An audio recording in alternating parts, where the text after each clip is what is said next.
be there for our brothers if they need our help or comfort.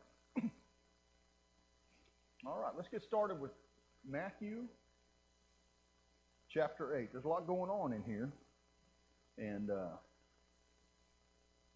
going to try to talk about some of it. So, when he was come down from the mountain, great multitudes followed him.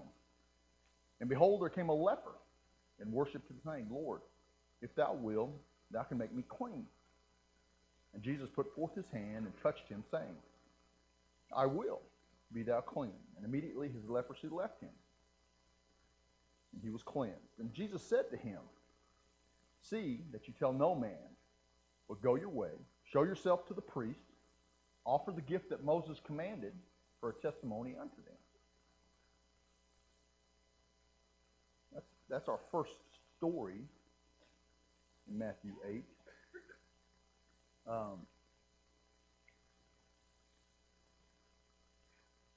We don't deal with leprosy anymore. I'm sure it's still in some places in the world, but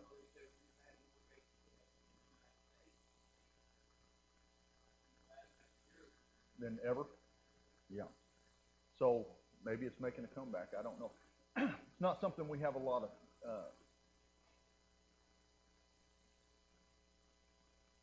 dealings with. But in this time, in Jesus' time, it's horrific. It was horrific. Not only was the disease in and of itself horrific, the ostracization of those that had that disease was horrific. You know, they had to publicly cry out, unclean, unclean. Their family couldn't have any dealings with them. Highly contagious. They were kind of just ostracized, pushed off to the side.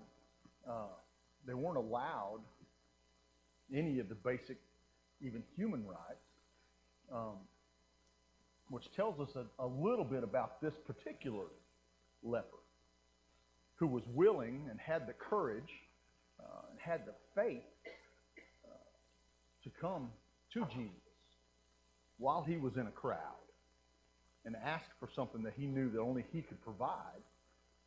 And so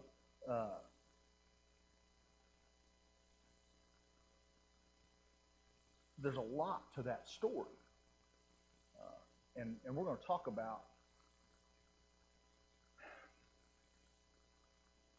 how that story relates here in a little bit. But I wanted us to just to think a little bit about the courage and the faith it took for that one particular man. And I also have some other questions that we're not going to delve into too terribly this morning. But being a public setting, surrounded by a crowd, in my mind, the crowd would have separated for this leper as he came into the. There goes my belly out. Came into the crowd. You know, the crowd would separate, and Jesus had a moment with this man, this leper, and he knew immediately he was cleansed and healed. But I wonder about the crowd that was around him, because Jesus said, "Don't tell anybody, but perform the things that was in the law of Moses for being clean before the priests, make your offering, and do the things that were required from the old law." Okay, and we're going to get to that, but that's an important part of the story. But it makes me wonder, how do you keep something like that a secret if it happens in public like that? And so, but we'll get to that after a while. Next story we come to is as Jesus was entered into Capernaum, there came unto him a centurion beseeching him and saying, Lord, my servant lies at home sick of the palsy, grievously tormented. And Jesus said unto him, I'll come and heal him. The centurion answered and said, Lord, I'm not worthy that you should come under my roof, but speak the word only, and my servant shall be healed. For I'm a man under authority, having soldiers under me, and I say to this man, go, and he goes, and to this other, come, and he comes, and to my servant, do this, and he does it. So when Jesus heard it, he marveled and said to them that followed him, Verily I say unto you, I have not found so great faith, no, not in all of Israel. And I say to you that many shall come in the east and west and shall sit down with Abraham and Isaac and Jacob in the kingdom of heaven. But the children of the kingdom shall be cast out into the outer darkness, where there shall be weeping and gnashing of teeth. And Jesus said unto the centurion, Go thy way, and as thou hast believed, so be it done unto thee. And his servant was healed at that selfsame hour. Okay.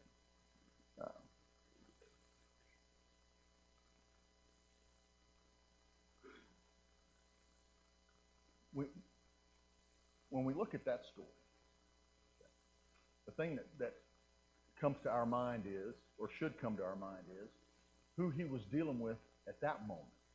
Okay, we had earlier a child of God, of Israel, with the leprosy. Now we have a Gentile. Okay, and we know how the Jewish people felt about Gentile nations around them. Okay, they didn't have a good relationship at all. Okay, they didn't. They had trouble coexisting, and they weren't associated. They weren't friends. They weren't colleagues. They weren't any of those things. They were basic. I hate to say enemies because I don't know that would be the case, but they were disassociated one from another. Okay. Yeah, at least. Yeah, the Jewish people looked down on the Gentile people. Okay, and that's the first step of that particular story. And now we have a Roman centurion. Okay, so it gets even worse. This is a guy who's part of the group that is in control of that area. Okay, this is the group that has conquered this people and occupies their land, and has control in things of government and things like that. So now we not only do we have somebody that we disassociate with, we have an enemy of that group that we disassociate with coming to Jesus. Okay. Now, but the courage of that particular man,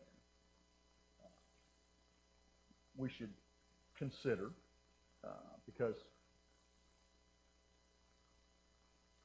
if the Jewish people don't associate with the Gentile people, you can pretty much rest assured that the Gentile people don't have any need or desire to associate with the Jewish people.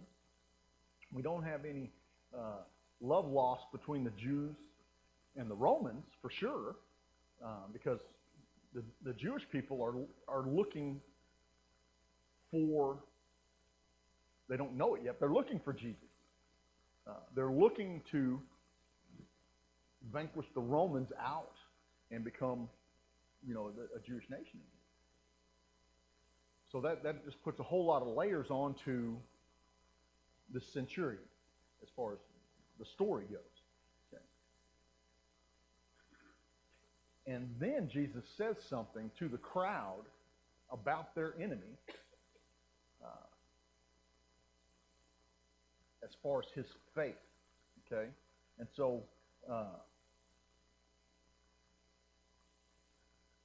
that's an important statement. That's important for us to know. Okay? That's important for us to see, and we're going to get to it. But I just wanted us to start considering that, because the faith that he's talking about is something we're going to discuss this morning. And so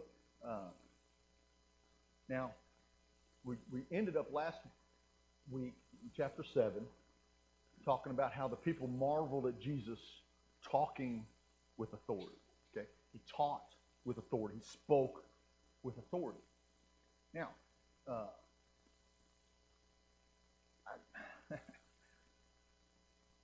I don't know if anybody's ever been to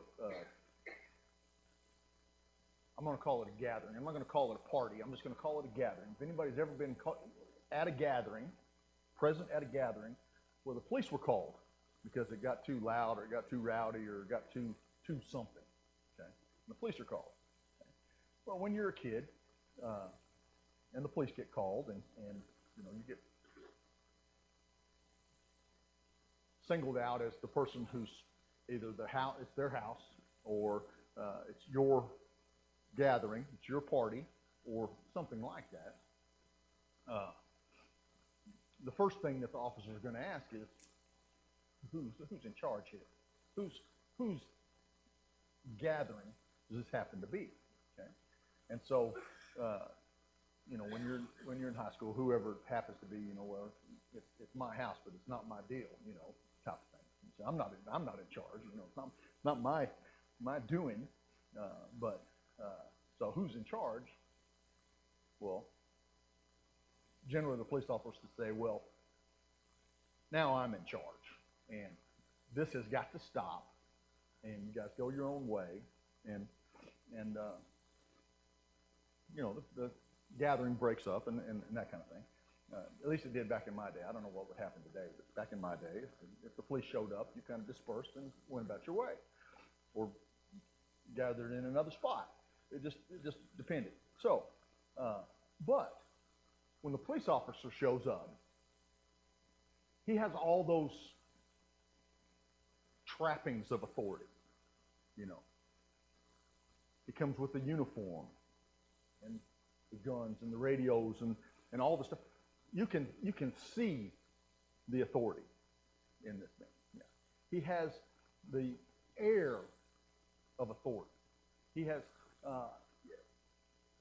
you just know he's a figure of authority, okay, with the uniform and all the trappings that go with it and whatever. And so Jesus had that authority, but it wasn't pushed forward with all the trappings and all of the, he didn't look like he had any authority. He didn't act like he had any authority. He didn't carry himself as he had authority, but he taught as one that had authority. And now, with these two stories we see here, he showed a representation of that authority. So as he taught as one that might have authority, he healed with one that there's no question this guy has authority. Okay, and so as we think about that, he didn't have anybody to back him up. He didn't have what I call the trappings of authority, and so he was the guy. Okay, and so.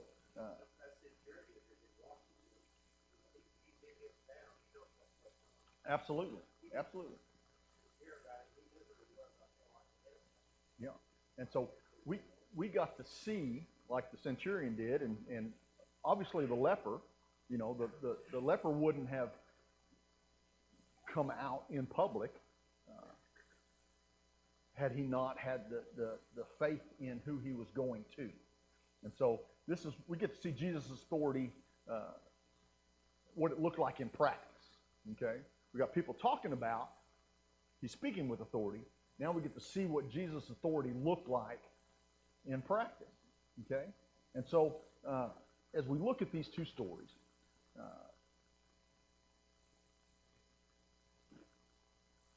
and what Jesus' authority looked like. Now with the leper, Jesus is restoring and renewing a member of Israel. Okay? He's bringing the lost or the separated back to the fold. Okay? And that's what that story looks like. Okay? And with the centurion, the faith in Jesus' authority is already spreading to the people outside of Israel. So we can see where, and what Jim was talking about, it's not an isolated thing.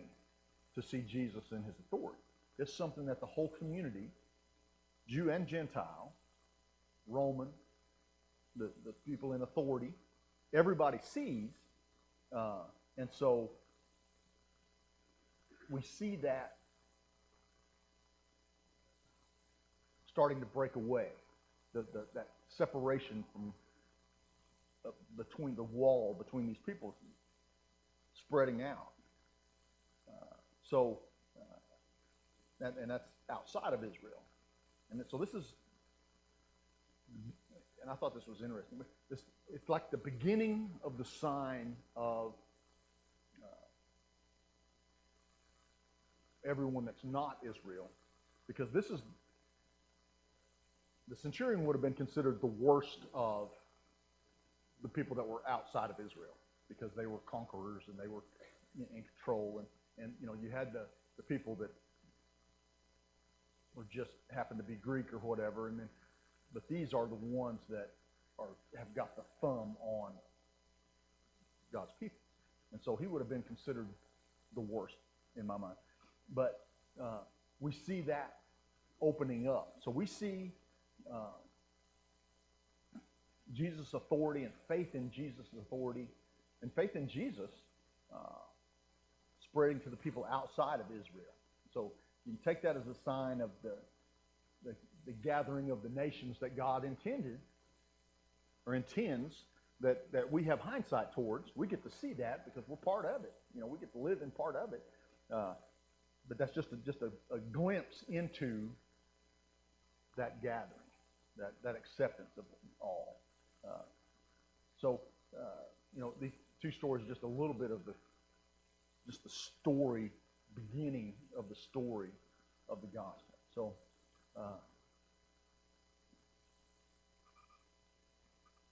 and as Christ dealt with the leper,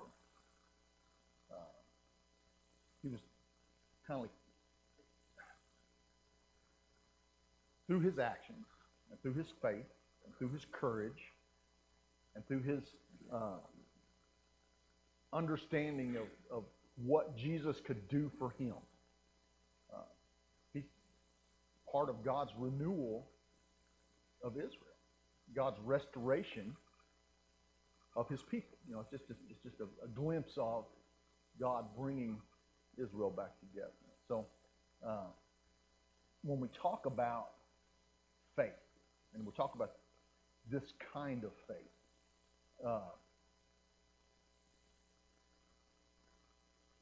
Jesus talks about how remarkable the centurion's faith is. He talks about it's almost a jab to Israel. It's almost a jab to the Jewish people, because in all of the Jewish nation, I've not seen the faith of this man, who is not only separate, he's an enemy, and yet all the people that were there got to see it. Okay?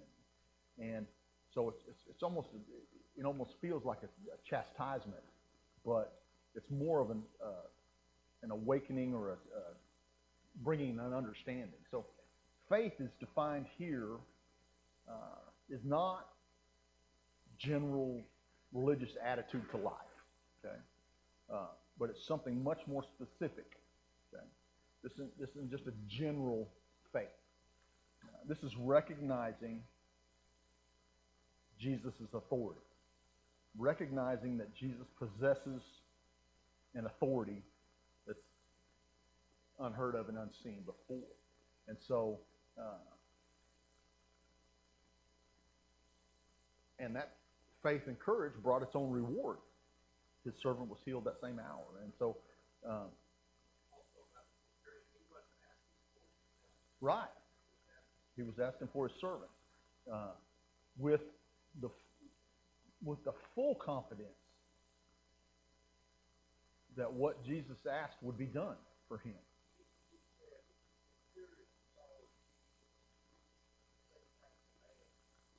Right. The command of authority. That's exactly right. Yeah. And we're going to talk about this a little bit, but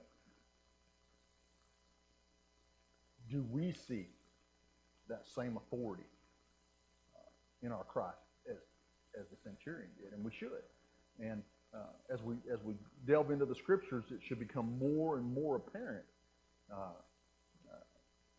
what's going on. So,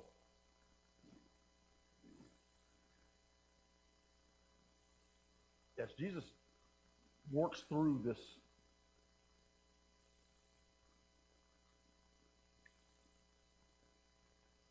enlightening of the faith of this man, and the ancestors of Abraham, Isaac, and Jacob would be joined, as the scriptures predict. A great multitude from around the world would come together, and that's what he was talking about earlier. Jesus saw at the same time that despite his own efforts, many of his kinfolk would refuse to believe, and so would find themselves excluded. Okay. They'll be left out. And so the challenge for today's Christian, what does it mean to recognize and submit to the authority of Jesus himself? Okay. We have to consider that. What does it mean to us to submit to Christ's authority? What does it mean to us to recognize that authority,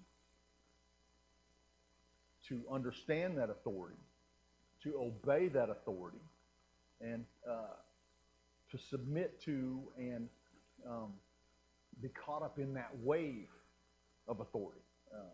And so there's nothing in the New Testament that suggests that this faith that we're talking about that the centurion had was just a general awareness of a supernatural dimension or a general trust in the goodness of some distant divinity. This faith, in Christian terms, means believing precisely that the living God has entrusted his authority to Jesus himself, who is now exercising it for the salvation of the world. Okay, I'll say that one more time.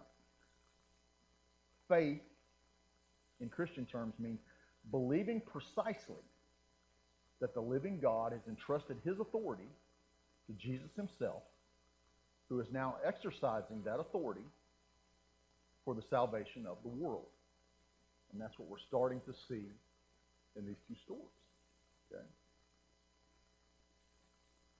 So, move on to chapter 8, verse 14. And when Jesus was come to Peter's house, he saw his wife's mother laid sick with a fever. And he touched her hand, and the fever left her. And she arose and ministered unto them. When the evening was come, they brought unto him many that were possessed with devils, and he cast them out with his word, and healed all that were sick, that it might be fulfilled which was spoken by Isaiah the prophet, saying, he himself took our infirmities and bare our sicknesses. Now when Jesus saw great multitudes about him, he gave a command to depart to the other side. And a certain scribe came, and he said to him, Master, I will follow thee wherever you go. And Jesus said unto him, the foxes have holes, the birds of the air have nests, but the Son of Man has not where to lay his head. And another of the disciples said unto him, Lord, suffer me first to go and bury my father. But Jesus said unto him, follow me, and let the dead bury their dead.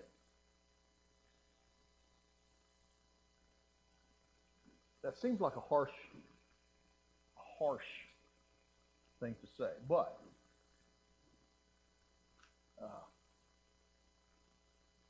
I gathered a different understanding of that as I went through this study. Because when you study, you learn stuff you didn't know.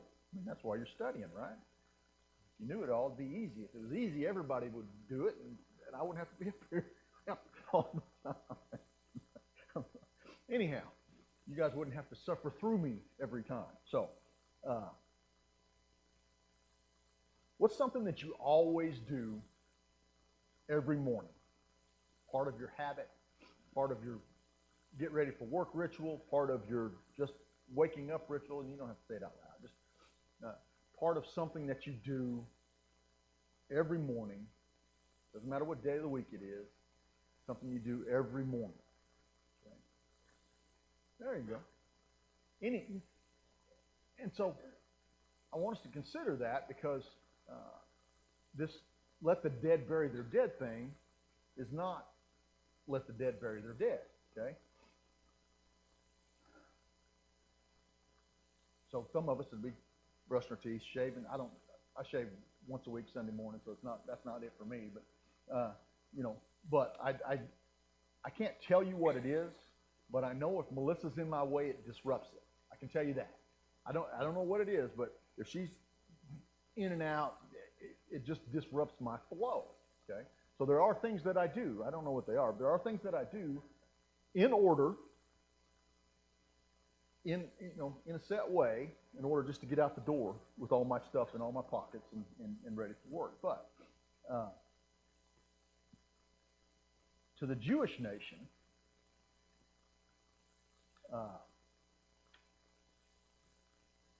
there's one, and still is, I suppose. I don't know. I haven't discussed it with anybody, but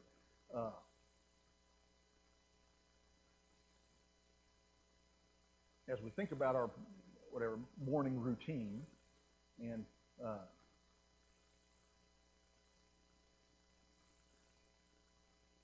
what it takes for us to get ready for the day or whatever it may be, or not get ready for the day. There may be times when you do something specific to not get ready for the day. There's something that you're just not going to do to get ready for the day. And so, if somebody took that away, okay, if somebody took that thing away, it would disrupt your flow, okay? But to a Jewish person, especially in this time, there's one thing that was always done without fail. Part of the morning routine would be their prayer.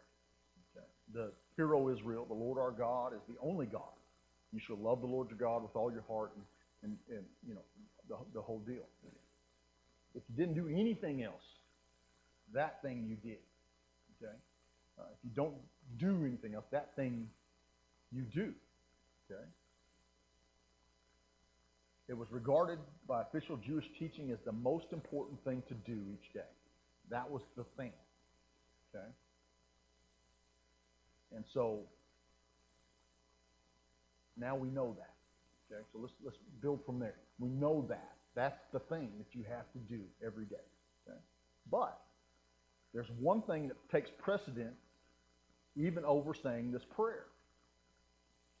According to the rabbi's teaching, when a man's father dies, he has such a strong obligation to give him a proper burial that this comes first. Okay? This comes first before everything else, even before saying the Hero Israel prayer. Okay? So let's keep that in mind. Even before saying the prayer, if your father dies, your obligation is to your father and the preparations involved in whatever that may be. Okay? I was unaware. Now we all know. So, what Jesus actually said is one of the most shocking things in the whole gospel story, according to this writer. Let the dead bury their dead, he said. You must follow me right now. Okay?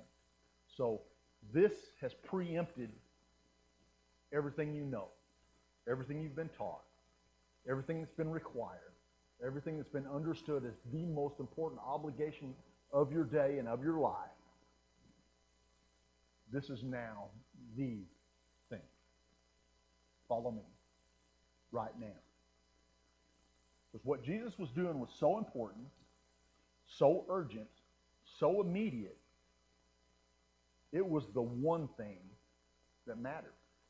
Okay? Whatever else you're thinking of doing, this comes first. Okay? Now, how can we apply that to ourselves? Okay? That we lose that urgency, I think. We lose that feeling of obligation to do and to follow Christ as the most important thing we're going to do. Okay? To submit to his authority is the most important thing that we can do. It comes first above everything, above everything we've been taught, above any relationship we might have, of anything we find of importance to do for our family, for our work, for ourselves, for whatever. This is it. This is the most important thing. It comes first. And so as that authority awakens itself in our lives, in our understanding, in our brains, as we become more aware, and as we grow, we become more aware. As we study, we become more aware. As we see others around us, we become more aware that that's the thing. Okay, everything stems from that, and why?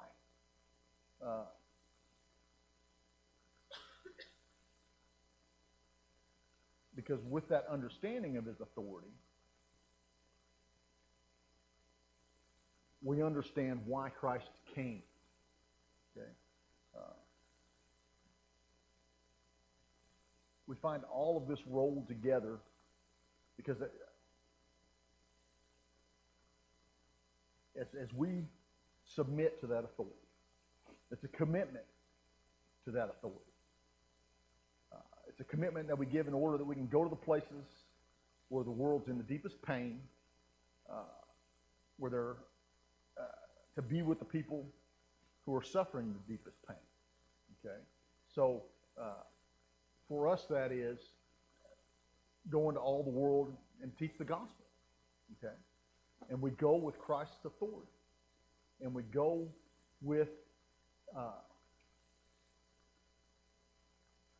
the faith that the one who has that authority is the one who he says he is. He will do the things that he says he will do. He will reward those he says he will reward. He'll grant to us the things he says he's going to grant to us. And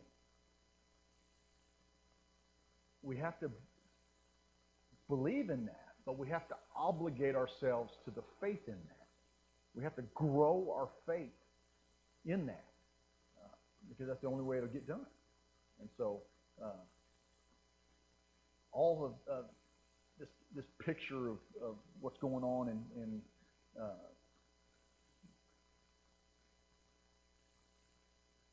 these three stories now.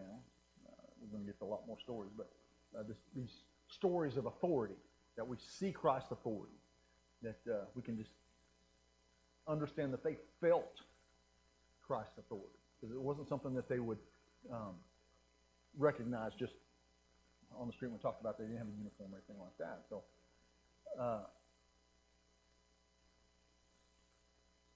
Christ's name, his Son of Man name, carries that authority. It's pretty cryptic. It can mean I or someone like me. But for Matthew, there's no question it carries authority. But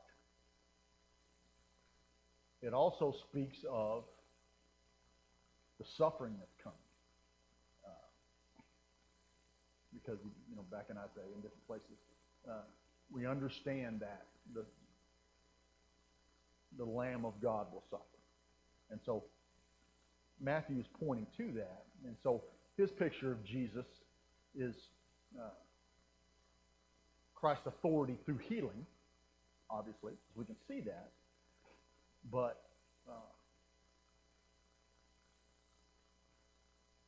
our healing came through his suffering.